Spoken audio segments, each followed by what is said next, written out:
제가 몇 번 설명을 드렸는데 히브리서는 물론 성령님의 감동으로 쓰여진 책이긴 하지만 어떤 사람이 성령님의 감동을 받아서 이 글을 썼는지 모르는, 다시 말해서 작자 미상인 책이 히브리서다. 그럼에도 불구하고 정경화 작업에서 정경과 외경과 위경 가운데 참 쉽게 들어올 수 없는 것이 정경인데, 이 책이 정경으로 채택이 된 것은 이 내용들이 믿음에 대해서 대단히 잘 기술하고 있기 때문이다 라는 말씀을 제가 몇 번 드린 기억이 있습니다.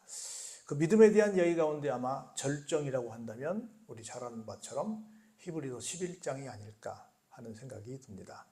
오늘 우리가 1절부터 16절까지만을 통해서 과연 믿음이라고 하는 것이 무엇일까, 우리 일명 믿음장이라고 하는 이 히브리서 11장 본문을 통해서 우리의 믿음을 다시 한번 점검해보는 시간이 됐으면 좋겠다 하는 마음이 큽니다.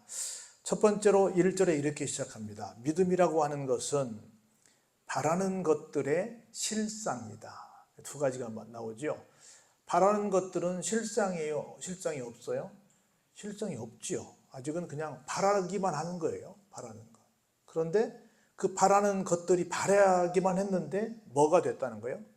실상이 됐다는 거죠. 다시 말해서 꿈을 꿨는데 꿈이 이루어졌다는 거지요. 믿음이라고 하는 것은 지금은 전혀 아무것도 보이지 않는 상황처럼 그게 될까? 의구심까지 드는 그런 상황임에도 불구하고 믿었더니 실제 그게 실상으로 우리 앞에 다가오더라라고 하는 겁니다. 그래서 그걸 좀 쉬운 말로 보이진 않지만 그것들이 뭘로 나타나더라? 증거로 나타나더라 그 말입니다.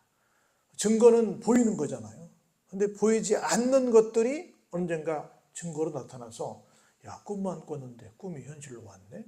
이렇게 말할 정도로 정말 바람이 현실로 이루어지더라. 그런 것들을 뭐라고 한다?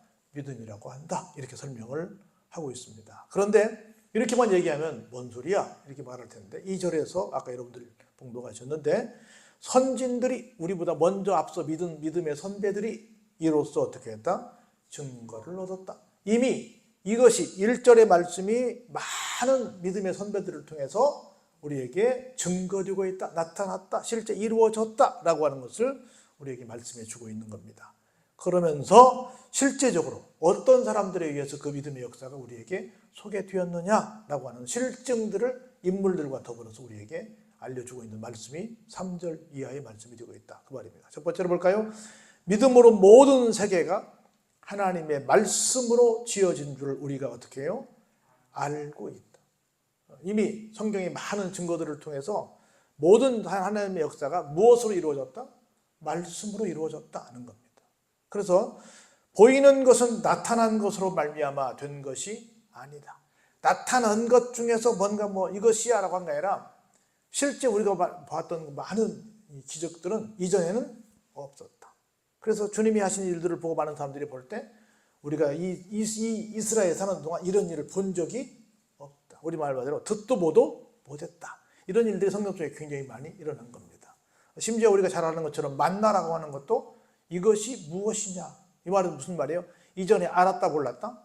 몰랐다는 거죠. 몰랐는데 이게 이런 것이네? 라고 알게 되었다는 겁니다. 그런 것들을 구체적으로 실증을 든다면 첫 번째로 믿음으로 아벨은 가인보다 더 나은 제사를 하나님께 드렸다. 그래서 의로운 사람이라고 하는 증거를 얻었는데 하나님이 그 예물에 대해서 증언하고 있다. 그가 죽었지만 무엇으로? 믿음으로서 지금도 말하고 있다라는 얘기를 합니다. 그러니까 아벨은 어떤 제사를 드렸다? 하나님께 더 나은 제사. 우리 잘 아는 것처럼 가인보다 더 나은 제사. 정확히 말하면 하나님이 받으실 만한 제사를 드렸다. 그래서 비록 그가 중간에 그렇게 억울한 죽임을 당하긴 했지만 믿음의 사람이 되어서 오늘까지도 그는 참 믿음의 사람이었어. 그가 드린 예물은, 그가 지낸 우리로 말하면 예배는 참 대단했어. 그 제물은 대단했어. 라고 해서 지금까지도 정말로 아벨은 믿음의 사람이었어. 정상적인 예배를, 저 옛날로 말하면 정상적인 제사를, 정상적인 제물을 드리는 사람이었어. 라고 인정하는 사람이 되었다는 거죠. 우리도 항상 생각할 때 하나님께서 받으실 만한 예배를 드리는 성도가 되어야 된다는 것을 아벨을 통해서 다시 한번 우리가 깨닫게 된다라고 말하는 겁니다. 두 번째 누가 나오냐면 에녹이 나옵니다. 믿음으로 에녹은 죽음을 보지 않고 옮겨졌다. 우리 성경에 말씀하시기를 모든 사람들에게 주어지는 건 뭐가 있다? 죽음이 있다. 그리고 죽음 다음에는 반드시 심판이 있다. 이런 말씀이 있는데 이례적으로 에녹은 어떻게 됐다? 죽음을 보지 않았다. 어떻게 됐다? 하나님이 그를 옮기심으로 다시 보이지 않게 되었다라고 말씀을 합니다. 그런데 어떻게 했길래, 어떤 사람이었길래 에녹이라는 사람은 죽음을 보지 않고 하나님께서 옮긴 사람이 되었을까? 그 설명을 이렇게 말합니다. 옮겨지기 전에 그의 삶을 보면 하나님을 기쁘시게 하는 사람이었다. 그런 증거를 받은 존재였다. 이렇게 소개하고 있습니다. 하나님을 기쁘시게 하는, 항상 하나님과 동행하는 삶을 사는 사람은 어떻다? 죽지 않는다. 죽지 않는다라고 우리에게 말씀을 하고 있습니다. 그러면서 이렇게 아벨에 대한 제사에 대한 얘기도 나오고 에녹에 대한 얘기가 나오면서 우리에게 믿음이 뭐냐? 중간에서 한번 정리를 해줍니다. 믿음이 없이는 어떻게 못한다? 하나님을 기쁘시게 해드릴 수가 없다. 믿음이 있어야만 하나님을 기쁘시게 해드릴 수 있는 거예요. 하나님을 인정해야만. 그러면서 우리가 믿어야 될 믿음의 내용이 소개되고 있는데, 첫 번째로 하나님께 나아가는 사람들은 반드시 하나님께서 계신 것을 믿어야 한다는 겁니다. 우리 코람데오란 말 하는데 하나님 앞에서란 말인데, 여기에 하나님이 계신다. 오늘 하나님이 우리를 만나주신다. 오늘 하나님이 우리에게 예비하신 은총을 베풀어 주신다. 그런 하나님이 여기 계신다라고 하는 것을 믿어야 한다는 겁니다. 믿음의 조건입니다. 하나님의 계신. 우리가 믿는다고 그러는데 믿음의 대상이 없으면 안 되지 않습니까? 믿는다고 한다면 믿음의 대상이 있어야 될 거 아니에요? 하나님이 계신 것을 믿어야 되고, 하나님을 찾는 사람들에게 무엇을 주신다? 상을 주신다. 사실은 우리가 살기 위해서 하나님을 찾는 거거든요. 하나님을 찾는 건 당연한 일인데 하나님은 그것도 기특하게 여기시사 우리에게 뭘 주신다? 상을 주신다. 우리가 믿음이라고 하는 건 두 가지를 기억해 두는 거예요. 하나님은 계십니다. 하나님을 찾으면 하나님은 상도 주십니다. 이것을 믿고 하나님께 나오는 사람들을 가리켜서 뭐라고 한다? 믿음의 사람이라고 한다. 이런 사람들을 무엇을 소유했다고 말한다? 믿음을 소유했다고 말한다. 이렇게 말을 합니다. 그러면서 그렇게 했던 사람들을 계속 이어서 소개를 해요. 첫 번째 7절에 보니까 누가 나와요? 노아를 말합니다. 믿음으로 노아는, 여러분 사실 노아는 인류의 2대 시조이죠. 1대 시조는 아담이고 2대 시조는 노아인데, 노아는 어떻게 해서 2대 시조가 됐는가?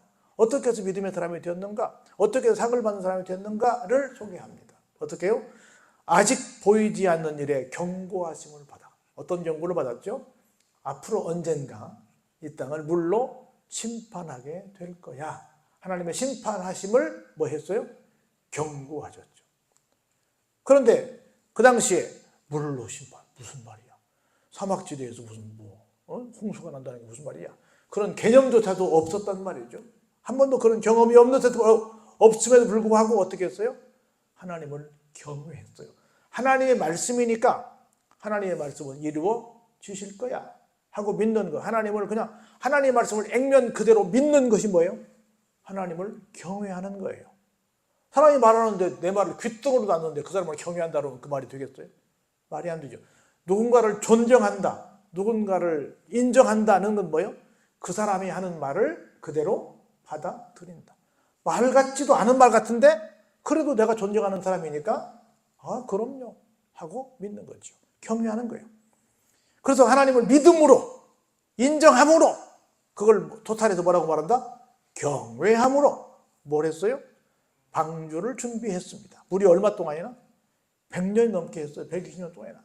하루 이틀도 아닙니다. 준비하여 그 집을 구원하였으니 이로 말미암아 세상을 정죄하고 믿음을 따르는 의의 상속자가 되었습니다. 다시 말해서 믿음의 계보를 이어가는 인류의 2대 시조가 되었다는 거예요.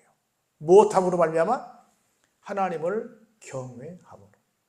무조건 나는 내 상식으로는, 내 지식으로는 절대 인정할 수 없고 무슨 말인지도 모르겠지만 하나님이 그러시다 그러면 그렇습니다. 아멘 하는 거예요.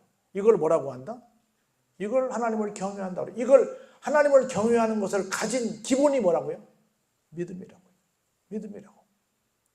그러면서 계속해서 소개를 해요. 믿음으로 누구는? 아브라함은 부르심을 받았을 때 순종해서 장래의 유업을 받을 땅에 나아갈 때 어떻게 했어요? 갈 바를 알지 못하고 나아갔다는 겁니다. 똑같아요. 노아도 그 얘기를 들었을 때 무슨 소리야? 그럴 만한데 그냥 아멘 했어요. 물론 노아도 나이가 많이 들었죠. 아브라함도 나이가 들어서 노구예요. 노구인데도 가자.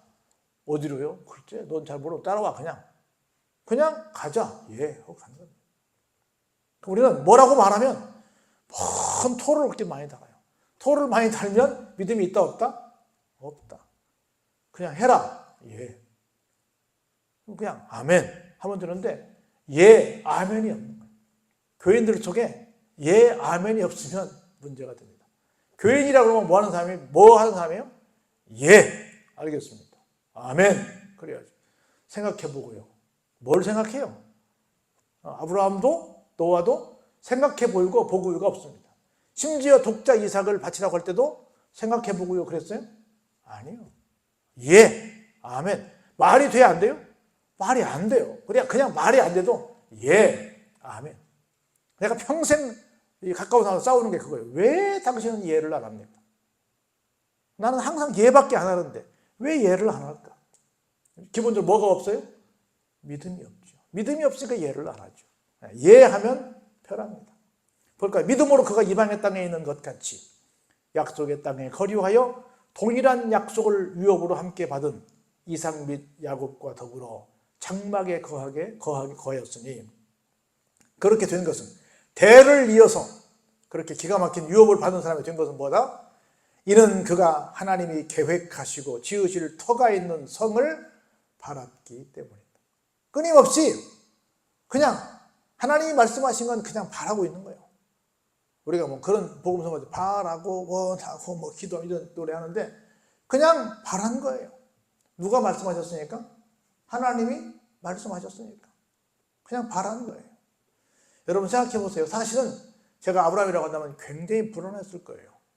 그냥 다 우리가 예를 들어서 다 동네에 가가지고 산다 그냥 쉽지 않다고 그래요. 여러분 귀농 귀촌 갔다가 실패한 사람들이 굉장히 많습니다. 물론 일도 많이 어렵죠. 뭐가 어려워요? 그 텃세 때문에. 여러분 새도 두 종류가 있잖아요. 여기 저 둥지를 틀고 사는 텃새가 있고 따뜻한 나라 찾아가서 가는 철새가 있잖아요. 철새가 오면 텃새는 어떻게 하겠어요? 텃새를 부리겠지. 내 땅인데 누가 왔어? 응? 텃새. 모든 살아있는 것들은 다 뭐예요? 텃새를 부리지. 사람들이 누구든지 오세요? 아니에요. 왜 왔어요? 그러지. 맨날 싸워요. 그래가지고 한 마을에 함께 더불어 산다는 게 쉽지 않습니다. 함께 더불어 살기 위한 그런 프로그램들을 많이 시에서 나라에서 막 만들고 있지만 이게 쉽지 않아요. 이게 쉽지 않습니다. 그런데 우리 같은 나라고 뭐 우리는 주소 이전에 자유가 있잖아요. 북한이 아니니까. 살 수 있어. 얼마든지 내가 내 돈 들여서 갈 수 있어. 근데 그것도 수십 년 동안 살았음에도 불구하고 이게 쉽지 않아요. 그런데 이 당시에 얼마나 낯설고 물서른 곳에 가서 자리를 잡고 산다는 것이 얼마나 두려웠겠어요. 얼마나 두려웠겠어요. 누가 와서 무슨 짓을 할지 모르는데. 특별히 여러분 야곱 같은 경우는 우물을 팔 때마다 어떻게 했어요? 텃세 부린다고 우물을 다 뺏어갔잖아요. 뺏어가 우리 땅이니까 내놔. 우리 땅에 내놔. 그때마다 다 뺏기고 갔잖아요. 그런 일들이 뭐 아브라함인들한테 없었겠냐고요. 마누라도 뭐 내놓으라고 그러는데 뭐 얼마든지 그런 위험한 상황이 많이 있었는데 그럼에도 불구하고 하나님이 가라고 그랬으니까 하나님을 바라고 그냥 가는 거예요. 결코 쉬운 일은 아닙니다. 역시 마찬가지 그 아브라함의 아내도 나옵니다. 믿음으로 사라 자신도 나이가 많아 어때요? 단산해서 다시 말해서 생리가 끊어져서 아기를 가질 수 없게 됐단 말이죠. 잉태할 수 있는 힘을 얻었으니 이는 약속하신 일을 어떤 줄로? 미쁘신 줄. 믿음직스러운 분으로 믿을만 하신 분으로 그분은 말씀하시면 이루어 주시는 분으로 어떻게 했어요? 믿었어요. 이렇게 믿었으므로 죽은 자와 같은 한 사람으로 말미암아 어때요? 하늘의 허다한 별과 또 해변의 무수한 모래와 같이 많은 후손이 생육하였느니라. 누구를 가리키는 거예요? 오늘날 모든 믿음의 자손들을 말하는 거죠. 그렇죠? 지금도 뭐 엄청나게 많잖아요.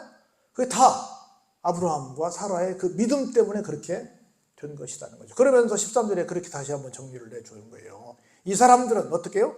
다 믿음을 따라 죽었으며 약속을 받지 못하였을 때 그것들을 멀리서 보고 환영하며 또 땅에서는 외국인과 나그네임을 증언하였으니 그들이 이같이 말하는 것은 자기들이 뭐하는 사람들임을 본향을 찾는 사람들임을 나타냈기 때문이다.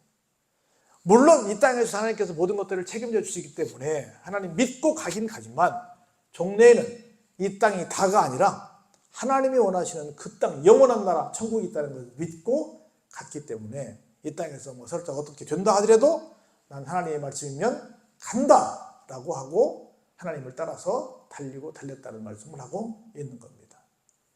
볼까요? 그들이 낳은 바 본향을 생각하였더라면 자, 돌아갈 기회가 있었으려니와 그들이 자기들의 고향으로 다시 그냥 갈까? 괜히 낯설고 물전 와가지고 괜히 고생하고 괜히 뭐 텃세나 부리는 사람한테 고생하고 에이 그냥 갈까라고도 생각을 해서 가려면 갈 수도 있었죠. 죄 짓고 도망온 게 아니니까. 그러나 그들이 이제는 무엇을 생각했어요? 내가 돌아온 내 고향이 아니라 더 나은 본향을 생각했다. 심지어 더 나은 본향을 뭐 했다? 사모했다. 즉 곧 하늘에 있는 것이다. 뭘 사모했어요? 천국을 사모했습니다. 이러므로 하나님이 그들의 하나님이라 일컬음 받으심을 어때요? 부끄러워하지 아니하시고 그들을 위해서 한성 천국을 어때요? 예비하셨다. 부모님, 우리도 마찬가지로 서로에게 그래야 된다고 봐요. 부모님이 우리가 부모님에게 서로 부끄러운 존재가 아닌 자랑스러운 존재. 저 친구가 내 자식이에요. 저분들이 우리 부모님이에요. 라고 말할 수 있는 사이가 되면 얼마나 좋겠어요. 하나님이 당당하게 지금 소개한 이 사람들이 믿음의 사람들이에요. 라고 당당하게 부끄럽지 않게 자신 있게 자랑스럽게 소개할 수 있는 사람들이 되었다는 겁니다. 무엇으로 말미암아? 더 나은 본향을 사모하는 천국을 사모하는 그 믿음을 보고 밖에 나와서 정말 객지에서 얼마나 낯설고 물스러운 그런 고생스러운 삶을 삶에도 불구하고 그걸 다 이 믿음 하나로 이겼다는 겁니다. 할렐루야. 그래서 우리도 이 믿음이 있다고 한다면 이런 믿음이 있다고 한다면 하나님이 인정하셔서 우리의 이 땅의 모든 삶도 보장해 주시고 나아가 영원한 본향도 우리에게 보장해 주시자고 믿습니다. 그래서 이 믿음 가지고 하나님 살 수 있도록 나에게 이 믿음은 선물입니다. 이런 믿음을 하나님 우리에게 허락해 주옵소서라고 기도하는 우리가 되었으면 좋겠습니다. 이런 믿음이 여러분 쪽에 넘쳐나기를 주의 이름으로 축원합니다.